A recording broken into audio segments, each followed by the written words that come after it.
So guys, आज का ये वीडियो बड़ा ही इंफॉर्मेटिव होने वाला है क्योंकि आज की एडवांस इंग्लिश स्ट्रक्चर डे 78 की लेसन में हम लोग कुछ नए नए सेंटेंसेस सीखने वाले हैं।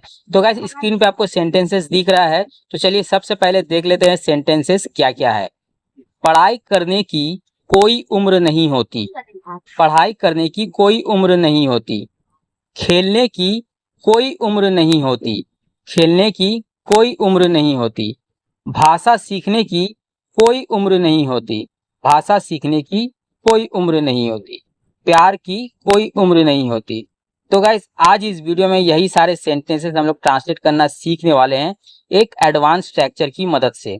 तो गाइस, सबसे पहले आपको मैं बता देना चाहता हूं, जो हम लोग ट्रांसलेट करेंगे इस तरह की सेंटेंस को, तो कौन सा एडवांस स्ट्रक्चर यूज करना है। ऐसे सेंटेंसेस हम लोग हिंदी में तो बड़ी आसानी से बोल दिए हैं, लेकिन इसे इंग्लिश में ट्रांसलेट करने के लिए एक एडवांस स्ट्रक्चर का यूज करना है। तो चलिए सबसे पहले देख लेते हैं वो एडवांस स्ट्रक्चर क्या है। मैं ऊपर की साइड यहाँ एडवांस स्ट्रक्चर लिख रहा हूँ, आपको ध्यान से देखना है। देखिए,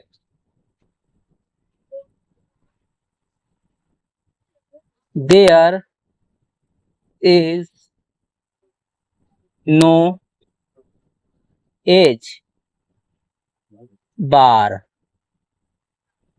उसके बाद प्लस देना है, उसके बाद फॉर, उसके बाद प्लस वर्ब के साथ आईएनजी। उसके बाद कोई नाउन रहा तो आपको नाउन देना है, नहीं तो नहीं देना है। ठीक है।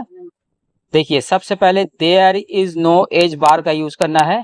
There is no age bar, उसके बाद फॉर, उसके बाद वर्ब के साथ आईएनजी, उसके बाद नाउन अगर रहा तो नाउन देना है। ठीक है। तो चलिए अब इसके जरिए सेंटेंस ट्रांसलेट करना सीख लेते हैं। तो हमारा पहला सेंटेंस है, पढ़ाई करने की कोई उम्र नहीं होती। पढ़ाई करने की कोई उम्र नहीं होती। तो देखिए इसे कैसे ट्रांसलेट किया जाता है। सबसे पहले आपको यूज करना है देयर इज नो एज बार का। तो यहाँ पे लिख लेते हैं, there is no age bar. उसके बाद आपको फॉर का यूज करना है, फॉर। उसके बाद वर्ब का यूज करना है, उसके साथ आईएनजी देना है। तो यहाँ पे वर्ब क्या है, पढ़ाई। पढ़ाई का इंग्लिश क्या है, स्टडी। तो स्टडी के साथ आईएनजी प्लस हो जाएगा, स्टडिंग। STUDYING, studying. पढ़ाई करने की कोई उम्र नहीं होती। There is no age bar for studying. There is no age bar for studying. चलिए नेक्स्ट एग्जाम्पल देखते हैं। खेलने की कोई उम्र नहीं होती। खेलने की कोई उम्र नहीं होती। देखिए इसे कैसे ट्रांसलेट किया जाता है। सबसे पहले लिखना है there is no age bar. There is no age bar. उसके बाद फॉर का यूज करना है, फॉर। एंड वर्ब का एंड वर्ब यूज करना है, उसके साथ आईएनजी प्लस करना है। तो यहाँ पे वर्ब क्या है, खेलना। खेलने का इंग्लिश क्या है, प्ले। तो यहाँ पे प्ले के साथ आईएनजी जुड़ेगा, प्लेइंग हो जाएगा, प्लेइंग।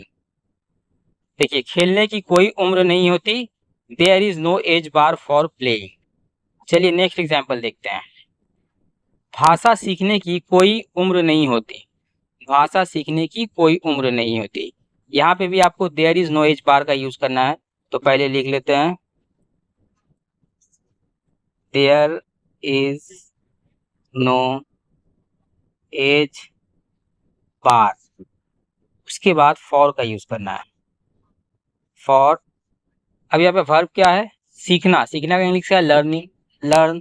तो लर्न के साथ आईएनजी जुड़ेगा, लर्निंग हो जाएगा, LEARNING, लर्निंग। क्या सीखना है, भाषा। तो यहाँ पे नाउन आ रहा है, भाषा सीखना है। A language, LANGUAGE, language. भाषा सीखने की कोई उम्र नहीं होती। There is no age bar for learning a language. Okay. चलिए नेक्स्ट एग्जाम्पल देखते हैं। प्यार की कोई उम्र नहीं होती। प्यार की कोई उम्र नहीं होती। अब यहाँ पे भी आपको ट्रांसलेट करके दिखाऊंगा किस तरह से ट्रांसलेट करना है। देखिए सबसे पहले देयर इज नो एज बार का यूज करना ही है। तो यहाँ पे लिख लेते हैं,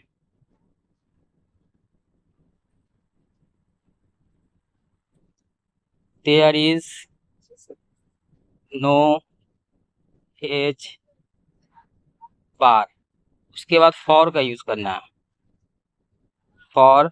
अब यहाँ पे देखिए, यहाँ पे वर्ब क्या है, यहाँ पे वर्ब है, सही से ध्यान से देखिए, यहाँ पे वर्ब क्या है, यहाँ पे वर्ब ऐसे कुछ नहीं है। तो यहाँ पे आपको कुछ नहीं करना, सिर्फ नाउन दे देना है। तो यहाँ पे नाउन क्या है, प्यार, तो यहाँ पे लिख लेते हैं लव,